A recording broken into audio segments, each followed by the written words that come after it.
Okay,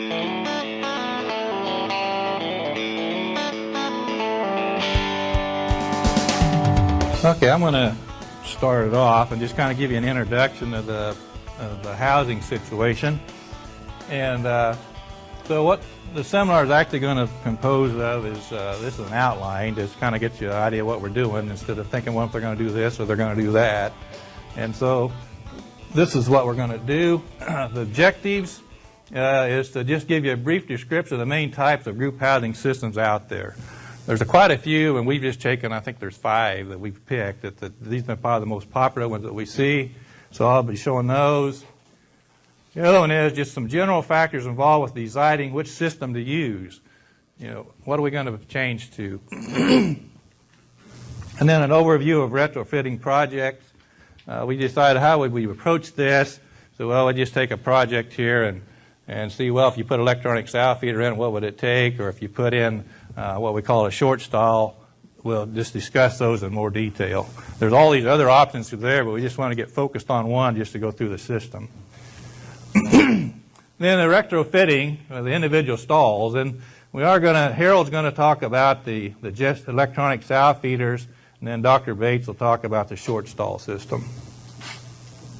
Now, and then at the end we'll kind of have a summary of it. It's the kind of the comparison between the two. You got electronic sow feeder or the short stall. So the group housing systems, we really look at them as there's 2 types. There's a competitive type during the feeding phase, and those are really like the electronic sow feeders are non-competitive, and then the free access stalls with self or caretaker locked. Those would be a non-competitive system. And then they got what they call a cafeteria system, which I'll show you a little bit later, where they move all the sows down to Pacific area to eat. Those are usually a non-competitive system, because if you're going to take all that labor to get them down there, you might as well do the best you can to get them there. So you want to protect them while they eat. And then we got the competitive systems. These are like short feeding stalls, and what you see, they'll have the sows will be fed by a trickle feeding system maybe. And we don't going to talk in much detail, but that's just slowly feeding the sows. I got a picture to show you about it. And then a traditional drop box where they all drop the feed at the same time. And then we got what we call maybe the full body length stall, which is non-lockable. And there's various lengths of those. And usually the longer the stall is, the more, supposedly the safer they are, but they can also be more of a problem. So we'll talk, I think Harold probably talked a little briefly about that. And then we got the floor feeding system also. That's where you got just a pad here and feed the sows on the floor. So those are competitive systems. Now, if you look at the electronic sow feeding system, and this is just an overview of one system. It'll just give you some ideas what the system look like. There's various kinds of them out there. They all are fairly similar in their design, but they're managed. The key thing is if you work with these, you need to follow the recommendations that you're told, because they do function different and they manage them different. For example, you know, this one here says specific items or terms feeds up to 80 sows. Well, there's others that don't feed up to 80 sows. They go 60 or 70, but they got different management system, different programs, so you got to pay attention to what they say. Okay, so that there's a difference there. So you go from 60 to 80, that's a big difference. And then they also, they got 2 different types of diets and top dressing. They can do that with these 2 feed lines coming into your feeder here, and then they can top dress. Then you need to establish a day, so the sow knows this is today, and another day is starting, because then they're going to start getting a new set of feed, right? So they got to know when. So this particular operation, they'll close the feeders off 4 to 6 hours, and then establish that 24-hour day. Now, some people say that doesn't work very well. I mean, that's 4 to 6 hours off the 24-hour period that a sow could be eating. But they tell you that, well, these sows soon learn that, you know, if they don't eat and they get in there, they better get up the next morning or next day and get in there a little early, or they're going to be having a problem. Okay, so there's some management things that they do also. So this is just a typical design. There are a lot of them, various ways. Now I just got this off of Jeff sent it to me here. So you basically got your sow feeder here, then they got some kind of a water on this particular one. So the sow comes through here. She's actually protected now. She eats. There's the feeder part, and then this is a sorter They can let them come back in here, or they may want to take them to the Farrell house or need a treatment or they want to get them marked. Then they might sort them out over into here.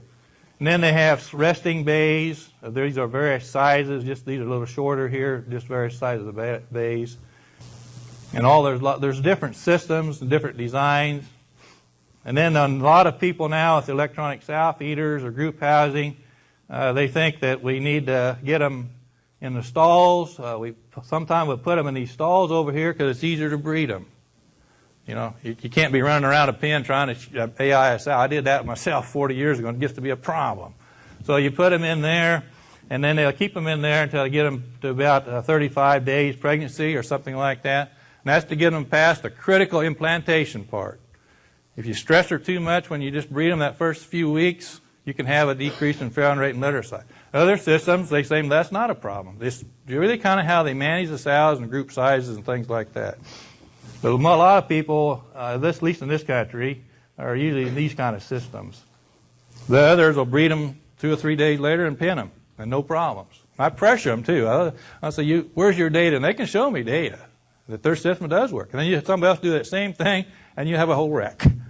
It's just how they manage them. You got to manage them right. Then you can also get multiple feeders. This particular one, they actually have 400 sows on these feeders. So the sows come down in here, and you'll watch them. They'll come in here. If that one's full, she'll just sidestep and take a look for that one, and they'll find one open. And I'm sure they took this picture when there's less competition, but there can be quite a bit of pressure on, can I get in there? Because when the cycle starts, who gets in there first? Usually the big boss sow, hey, I'm in charge here. I get in first. Okay? And so then after a while, though, these sows get trained. They soon learn that this is my time to go through. I remember when I worked in Australia one time, they used liquid feeding. And then these sows in these pens, they never even bothered to get up until they knew, hey, this thing's clicking. Oh, it's way over there, not going to get here. Yeah, they'd just be laying there. And then just about time to eat, they'd hear that click, and they'd be running in there to eat. And I think these sows learn some of these things. They're not stupid. They can be trained. Then they got the eye configuration, and these are typically these kind of gestation stalls where they're self-locking. They come in, or they can lock them with a human. So the cow can come in, and then they lock down, and so the other sows really can't hassle them. And then there's various types. This one here is up at Prairie Swine Center. This is where Harold worked. And they have total slatted floors in here. Our country, we're a little resistant to putting straw in. But Europe, they do. And so these are their systems. They also have this one. This is what they call the L configuration. So you got the sows coming down through here. They have their straw bedding here, because over this, Dr. Nielsen sent me this one in Denmark, and they have the half straw bedding. Now the thing I was wanting to point up here is it says a minimum 9 foot 10 inches. And they do that because sows come in here. If they get too close, then they have an interest. They start fighting and stuff. So they think they have to have them a little farther apart. And so then they come down, and then this area, these stalls are removed. That's what the L comes in for. So that's the L configuration. Then we have the T configuration where they got the stalls back here, and then they come up through here, and then this here area is straw bedded, and then they have how they clean it out down through here. So that's called the T. And you got to make sure that you set them up right and you can clean them, because when you build these, you want to think through all the things you think you can think of. What am I going to have to deal with? And one thing, cleaning it. Or even how are you going to get the straw bedding in there if you're going to use straw bedding? So just think through all those carefully. Then this is the trickle feeding system. This has been around quite a while. And the top auger fills a feed box. So you got an auger up here, it's filling the box. Then you got a bottom auger, runs slowly, and it dispenses about 0.17 to about 0.44 pounds per minute. And so the eating time would be somewhere between 15 to 30 minutes. So the thing, they used to call this biological fixation. So every time then this is running real slow and dropping feed here, the sows say, I guess I better stay here and keep kind of eating my feed. So if you have a big boss sow and you just drop it all in there, she gobbles all hers up, And said, well, I think I'll go steal this person's or this pig. So then they said, well, let's biologically fix them by eating. Okay, and that's why that trickle feeding come in. Then the partition links, they have some of them, they're various designs. They're just kind of a head thing. Then they go maybe back to the shoulder length, half body length, or full body length, and then there's no rear gate on these. And then the shoulder width is usually somewhere around 18 to 22 inches. So there's another option that some people are using. Now this particular one shows total slatted floors. You'll see them the other way, but they're not totally because they got a solid area here for the eating on. So sometimes you'll see them built with troughs in there. Other times they're just floor. Then this one then is a floor feeding system where they feed drops just in the bays. So they have actually two lines that come through here. Here's on this one drops in this bay up here, and then this one will drop here. Usually then back in this area is the slatted area. And so then they're still doing research work on trying to see how's the best way to feed these sows in this kind of environment. Well, you can see here they fed them quite a little bit here. And some of them say, well, you know, let's think about it. Because I used to, when I designed breeding barns and stuff, I said, you know, you got to think like a pig to make this work. You know, what would that pig see? Or how's that pig thinking about this? And so now they're saying, well, you know, if you got this boss sow, she runs out here and she takes over everything. If you drop a pile of feed there, who's going to dominate the file, that big one? And they're saying, okay, let's think about this. So maybe we could get this feed drop here. Maybe we'll drop this one maybe 15 or 20 seconds before we drop this one. Well, then maybe those old boss sows run right back in here and they hang out here and the others stand over here and then they got a chance. So you kind of say, well, maybe that'll help us separate them. But I don't know any science behind this yet. I know they're working on it. But that, you know, they're thinking, how's the sow react in here? What can we do to manage that? Then we get to this one. This is the cafeteria style. And it's just a high amount of staff time needed for feeding sows. And it would be, because every sow in groups, and essentially there's to be the sow group 1, 2, 3, 4, 5, and 6. They're all going to use these feeding stalls. These will use this side, and these will use this side. So you got to open it up, and then they got to get down through here, get in, they get done, and then they go back, and then you get the other now. So see, there's a lot of time and labor in here. And any time then that you're messing with a sow, there's an opportunity for what? Injury. Something, you or the sow. So there's a little more risk there. But why do they do that? Space. They want to save on space. So they say, well, let's just have them all eat in the same place. Well, a lot of times I'll talk to the manager, or I'll talk to the worker there. He says, I hate them. You talk to the owners, well, they're the greatest thing in the world. They'll cost less. Right? So be careful who you talk to. But then the advantage of some of this is, they look simple and easy, but if you think about it, then you got all these sows running in there and filling. Well, this sow may be lazy. Well, geez, I don't want to run any farther. What she do? Runs underneath that one. You seen that? I remember as a kid see all this. Then they're underneath. Now you got two sows in the same crate. How do you get them out of there? Well, the easiest way is try to get the front gate open. But some of these will design them, they don't have a front gate. So you want to think about, how easy is it for me to work in here too? Not just that sow, but how is it for me? Because I got to get that sow out of there. Okay? So those kind of things you'll need to think about. And so what you can, on this particular one, you got an alleyway here. You can top dress if you want. Because all them sows probably aren't exactly the same condition, are they, in each one of those pens? That's why you got 3 pens. These could be fat sows, thin sows, or gilts. And now you got one system over here feeding. See the problem? You need some option. How do I adjust this for the group? Okay? And then, of course, then you're going to have just number of sows. Then pen's going to vary.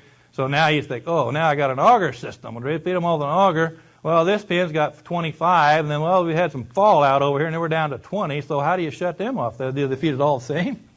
See what I'm saying? It's those kind of things you got to think about. How do you handle it? Okay. Choosing a group housing system, and a lot of this is based on some science that I saw coming out of Europe. What do they think? First thing, what's it going to cost me? Investment cost. What's it going to cost? And it varies. And that's why I don't think we really talk about any cost. Because it is so variable from farm to farm. You can get a relative cost, kind of line them up. But it's actually cost is going to vary from your farm. Now, ability of housing system and management to maintain a high level of sow's health and welfare. Now, you think about that. We got our sows in crates now. Pretty good welfare. Take good care of them. Each one gets their own feed. Now we're pressured. You got to get them out of there. Now how my welfare?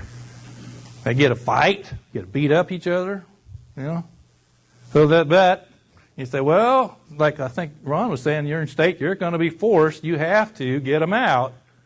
And so what are you going to do? So you need to think about it. How is the health and those welfare of them sows? If you got sick sows or hurt sows, what are you going to do with them? And Harold will talk about that. What are you going to do for relief pens? Maybe Ron will talk about it on his too, because the systems are different. What do you do with them? Ease of performing daily management practices. I'm thinking about you, if you're working in there, how easy is it to do? Because you well know that if it is tough to do, it might not get done so well. Right? Been my experience. If it's easy to do, we'll get her done. But if it's really difficult to do, we may not want to do it. Okay? Then also the labor requirement and the ability and the skills, because it does take a little different training. I think what I see going on, a little bit of data, that once they get into these group systems, they understand them, they feel that they like them. Surprisingly, you think, well, they aren't going to like these, but they seem to be getting along pretty well.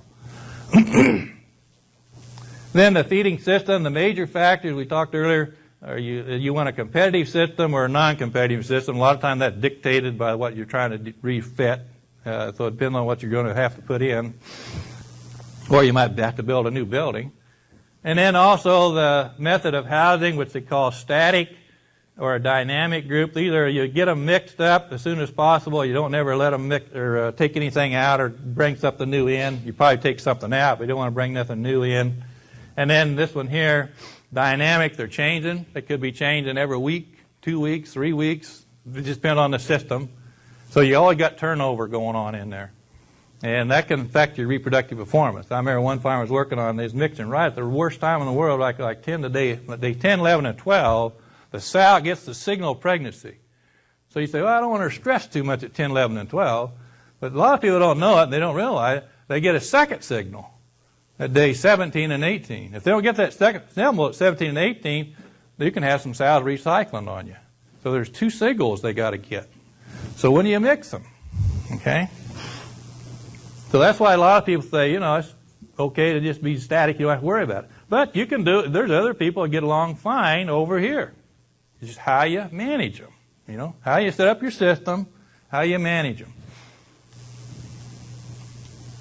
Reproductive performance, that's tough to do because there's so much variation on farms. There's a little bit of data out there, but it's hard to compare one system to the other because there's difference on genetics, there's difference on farm, there's difference on weather, different people, and so it's difficult to do. And then oversimplification of the simply, what someone said, I want to put in the simplest system at all. Simple system. In some of these farms I work with, it seems like the bigger it gets, the simpler they want it. Because they say, well, I have trouble with labor anyway. Can't find anybody to run it. Now they aren't going to run it. How am I going to put an electronic sow feeder in here and get them to run it and run the computer and all that and go on? And then you talk to people that's actually got them and working them and say, that electronic computer is not that big of a problem anymore because all these young kids know how to run a computer when they're about 6 years old. So that hasn't been a problem. Some of them will say, oh, yeah, it's a problem. So maybe it's your labor.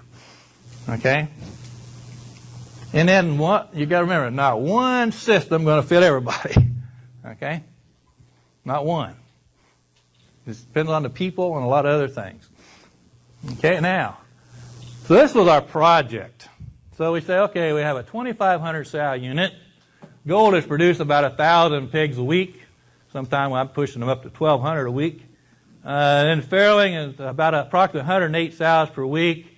Breeding would be about 120 per week. So then you have a breeding and gestation facility that's about 79 foot wide and it's about 492 foot long. You might think that's a long building. But I've been in one that had one pen, and they had, or not one pen, but they had one room with 4,600 sows in it. One room. Now, can you imagine that? You go in there and you say, boy, the first sow's sick. I wonder what the rest of them are. Have I got all 4,600 of them in here sick? Man, they're so big they're hard to comprehend. And so then you got 4 crossover alleys. Those are important because you got some sow here, you know, where you're going to put that crossover alley because you don't want to be running all over the place, so you got to come across. And then, so then we'll have 720 breeding gestation stalls. They're 2 foot, 7 foot. Then there's 1,192 gestation stalls. They're about 2 foot by 7. Then there's 239 stalls. So that works out 8 rows of those.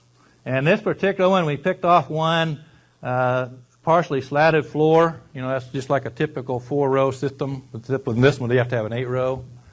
You know, where you got your partial slat and solid area. Those are a little more challenging, but they can be solved. But some people, they do them, they're fine, and others don't like them so well. But they can be done. And this is just an example of what we're going to be working with today. It's just an 8-row system, typical 8-row system, where you got your rows and your stalls and your back behind rear alleys. So you get something that big, what are you going to do with it? You got to change it. And so they got to remember then this is solid part. And then back in here, that's the crated area, or excuse me, the stall or the slats. So that's what they're working with here, with Ron and Harold will be talking about. So essentially, you got this thing on this. You got your stall, your back alley. Here's the slot, and here's the sow stall. So how are you going to do it?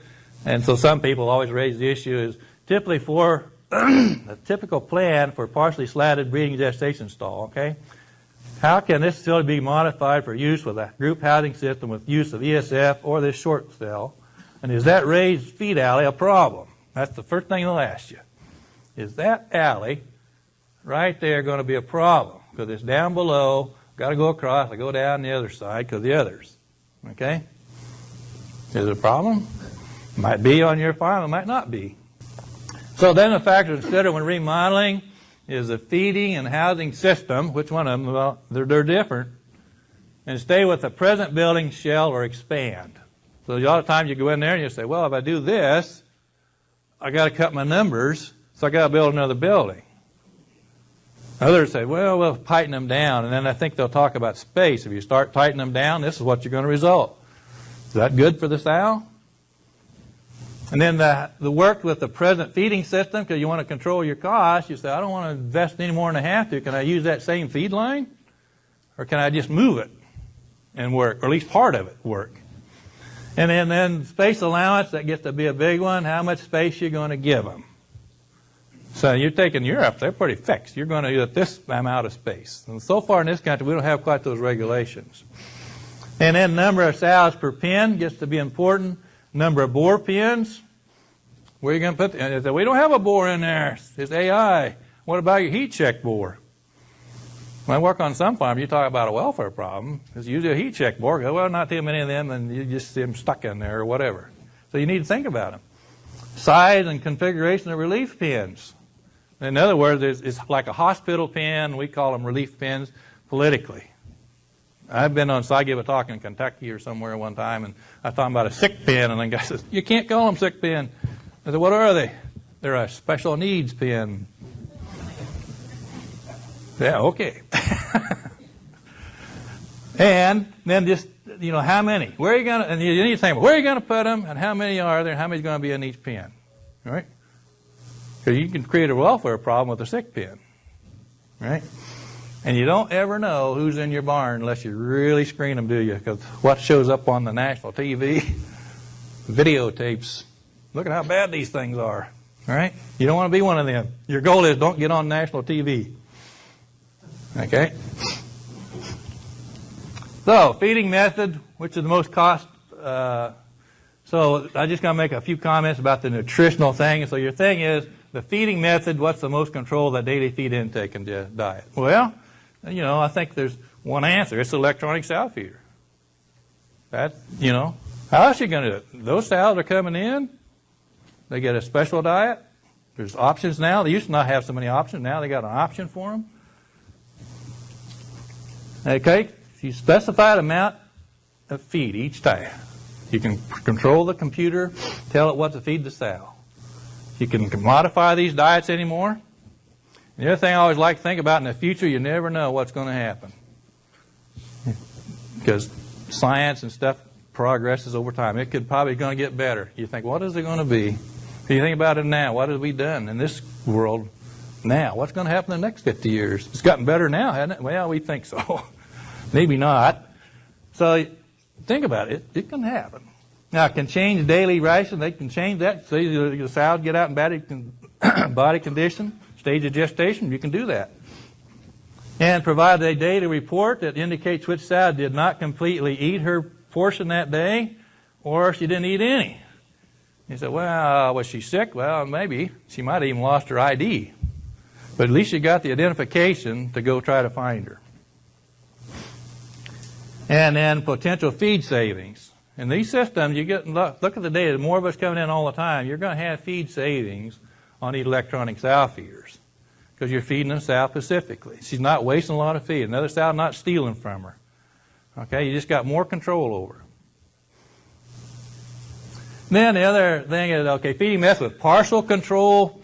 Partial, you think, well, I got a little control here. Maybe. So at that short length, and we just picked that one off. That's one of the more popular ones I think we're probably going to see. It's a little easier to do because some people say, well, I'm going to use that thing, so why are you going to do that? Well, I'm going to learn I'm going to cut the existing stall off and let them have it. Easiest thing to do. And that's what they'll do. Okay? So that's a short, non-gated feeding stall. Then you can allocate feed volume to the average body condition of the sow, can't you? Well, so you got to partition them out in a certain size. But you say, well, they all weigh about 400 pounds here, so they should get this amount of feed. Okay, so there's a little control there. Don't mean that they're going to get it, because this other sow still might steal it. And the use of multiple pens for the same group can improve feed allocation requirements per pen, because you try to base that on body weight or maybe body condition. And so they say, well, okay, we've got some groups of gilts. We'd like to keep them separate. And then you got small and thin sows, and then maybe you got big sows. So you need to think, what would work on my farm? In any competitive feeding system, you got dominant sows. And they have opportunity to steal feed from others. You can't prevent that totally unless you get them individual. They're going to still steal some. So you got to think what those are. Well, they're the short length feeding stalls, which Ron will be covering. They're non-gated full body length feeding stall, floor feeding, and trickle feeding. Those are competitive systems. And you see them going in. Some people are bound to determine that's what they want to do. So our position has always been, well, we've got to do our best to try to help them with the best science that we have to get them in that system.